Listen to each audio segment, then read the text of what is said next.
Un rhinocéros ou deux rhinocéros? C'est-à-dire... vous ne savez pas. Mademoiselle Daisy a vu un rhinocéros unicorne. Votre rhinocéros à vous. Si rhinocéros il y a, était-il unicorne ou bicorne? On commence même à avoir un peu tous les mêmes façons de penser. C'est bien d'être un petit peu individuel, de savoir ce qu'on a envie de défendre, nos valeurs, et de ne pas se fier au groupe. C'est un spectacle sur le danger du groupe, en fait.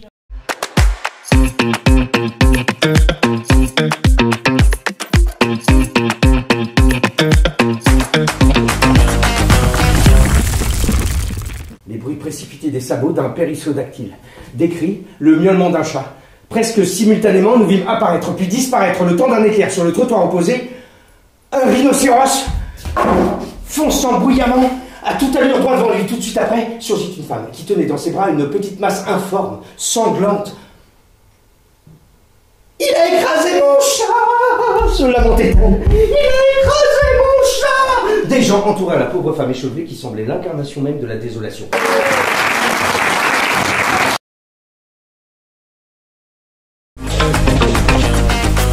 L'acteur est absolument talentueux et on a absolument adoré. Ça fait quelques mois qu'on étudie cette pièce en cours, et donc on a eu l'occasion de venir avec notre professeur, et donc je pense que ça nous rapportera beaucoup de connaissances pour continuer à étudier l'œuvre, et donc c'était absolument très talentueux, et sûrement on pourrait revenir revoir l'acteur jouer plus spécifiquement aussi dans le Comte de Monte Cristo. Il nous a dit qu'il jouera aussi dans cette pièce, du coup peut-être qu'on ira le regarder aussi.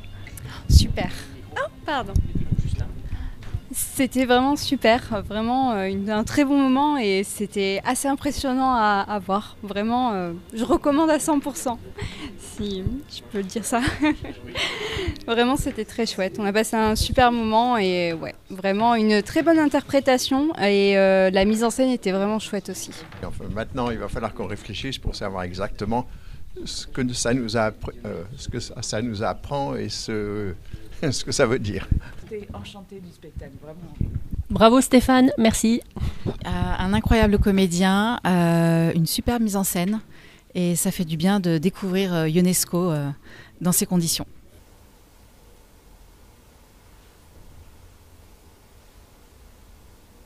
Un rhinocéros en liberté dans la ville?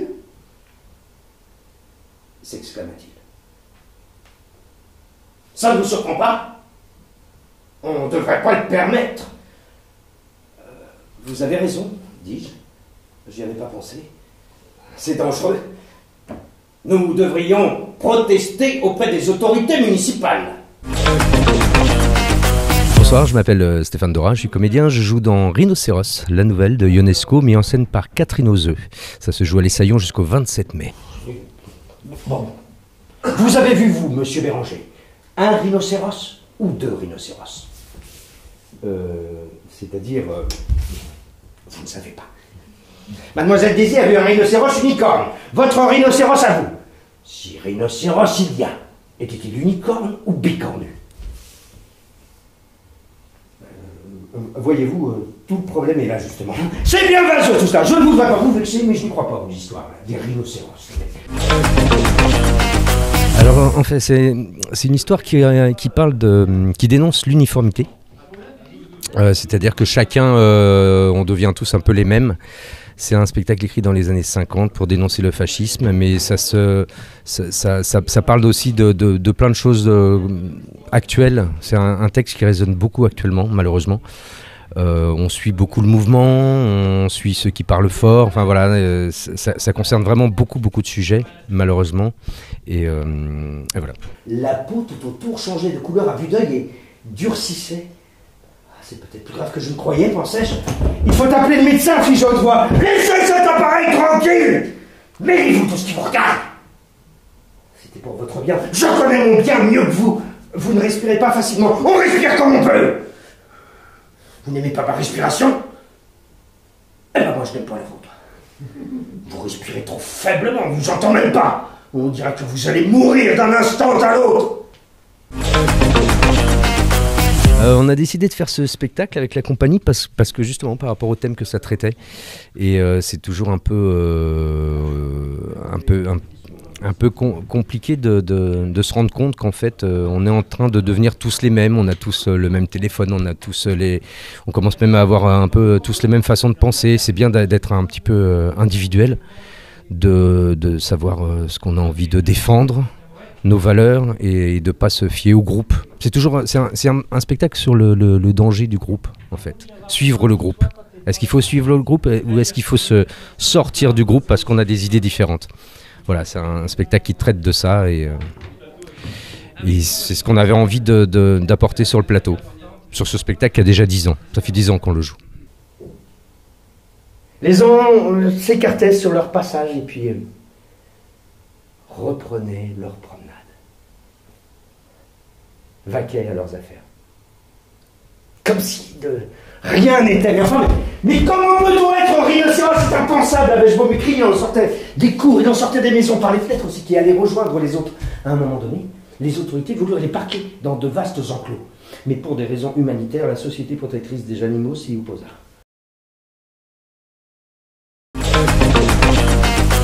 Alors, là on joue ici jusqu'au 27 mai, donc après on est à Avignon avec un spectacle qui s'appelle Toutes les choses géniales, qui se jouera au Théâtre de la Condition des Soies à 10h10.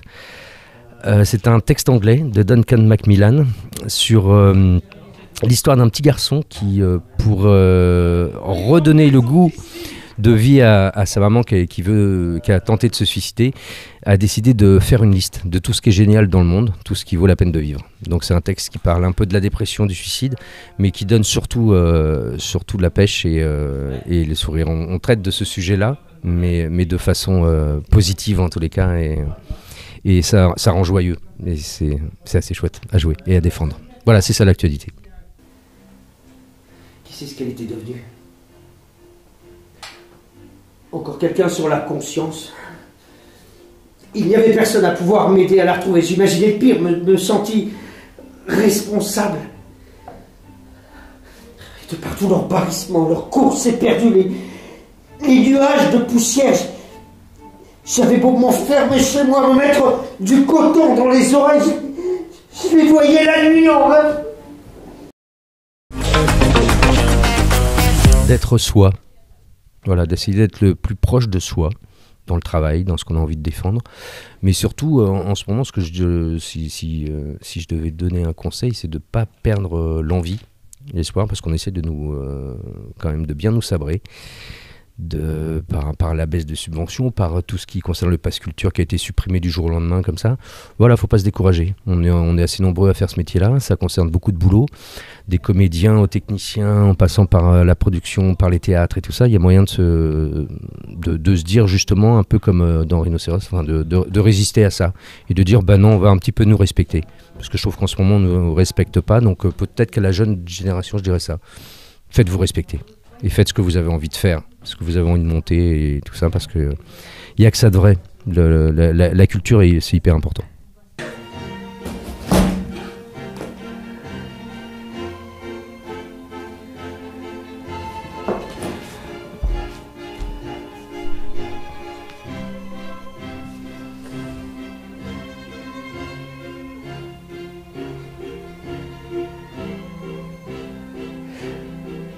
Je ne pouvais pas.